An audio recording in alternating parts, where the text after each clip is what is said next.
तो आपके अपने YouTube चैनल में आपका स्वागत है। आज हम देखने वाले हैं भारतीय राष्ट्रीय जो राजनीतिक पार्टी उसके बारे में देखेंगे और जो किसी भी पार्टी को जो राजनीतिक पार्टी जो घोषित करता है राष्ट्रीय राजनीतिक पार्टी उस संस्था के बारे में पढ़ेंगे। तो आइए सबसे पहले हम जानते हैं निर्वाचन आयोग। तो बात करें निर्वाचन आयोग की, तो निर्वाचन आयोग की जो स्थापना 25 जनवरी 1950 को की गई थी। कब की गई थी? 25 जनवरी 1950 को की गई थी। इसीलिए 25 जनवरी को क्या मनाया जाता है? राष्ट्रीय मतदाता दिवस के रूप में मनाया जाता है। बात करें हम निर्वाचन आयोग कैसी संस्था है, तो निर्वाचन आयोग जो है एक संवैधानिक संस्था है। इसका अर्थ ये हुआ कि जो निर्वाचन आयोग है इसका जो है उल्लेख जो है भारतीय संविधान में किया गया। तो कहाँ किया गया है? तो भाग नंबर 15 में किया गया। कहाँ किया गया? भाग 15 में किया गया। और बात करें हम अनुच्छेद कौन सा है, तो अनुच्छेद जो 324 से लेकर के 329 तक है। बात करें हम इसमें जो है मुख्य चुनाव आयुक्त होते हैं। ये जो पहले बात करें हम सबसे पहले जो मुख्य चुनाव आयुक्त थे कौन थे? सुकुमार सेन थे। और जो वर्तमान में अभी कौन है? राजीव कुमार। बात करें इसके कार्यकाल की, तो मुख्य चुनाव आयुक्त का जो कार्यकाल होता है वो होता है कार्यकाल 6 वर्ष। कितना? 6 वर्ष या 65 वर्ष, दोनों में से जो पहले पूर्व जाता है वो जो है उसके लिए कार्यकाल हो जाता है। भारत में जो है राष्ट्रीय राजनीतिक पार्टी के लिए क्या क्या शर्त है ये निर्धारित करते हैं निर्वाचन आयोग। तो देखिए इसमें जो है कुल 3 शर्त है।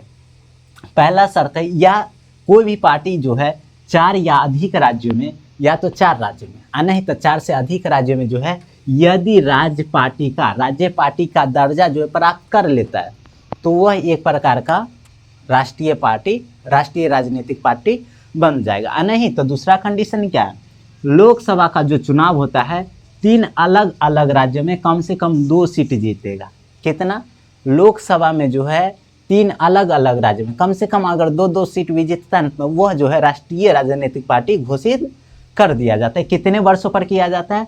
तो 10 वर्षों पर किया जाता है। कितने वर्षों पर? 10 वर्षों पर घोषित किया जाता है।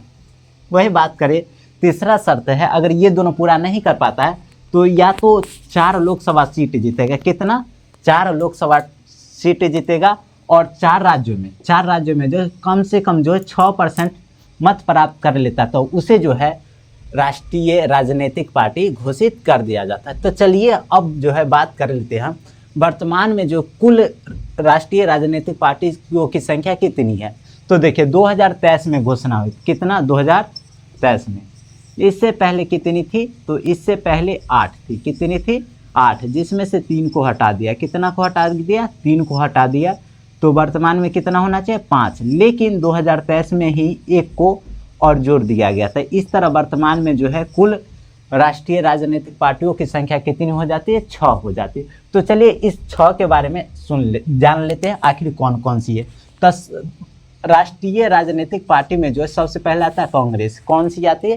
कांग्रेस आती है। कांग्रेस की स्थापना जो है 28 दिसंबर को हुई। कब हुई थी? 28 दिसंबर 1885। कब हुई थी? 28 दिसंबर 1885 को हुई थी।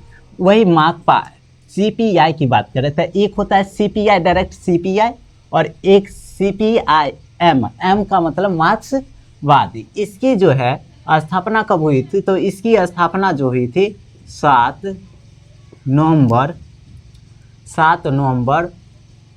1964 को हुई। कब हुई थी? 7 नवंबर 1964 को। वही भाजपा की बात करें तो भाजपा की जो है 6 अप्रैल 1980 को स्थापना हुई थी।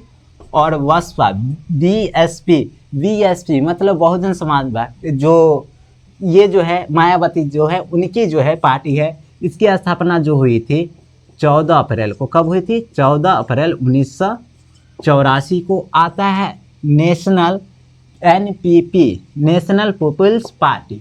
इसकी स्थापना जो हुई थी 6 जनवरी को हुई थी। कब हुई थी? 6 जनवरी 2013 को हुई। कब हुई थी? 6 जनवरी 2013। उसके बाद आता आपका जो है 26 नवंबर को हुआ। कब हुआ था? 26 नवंबर 2012 ईस्वी को हुआ था। ये से जो है आप पार्टी को, जो आप पार्टी है इसे जो है राजनीतिक पार्टी, राष्ट्रीय राजनीतिक पार्टी का दर्जा कब दिया गया था? तो ये जो दिया गया था 2000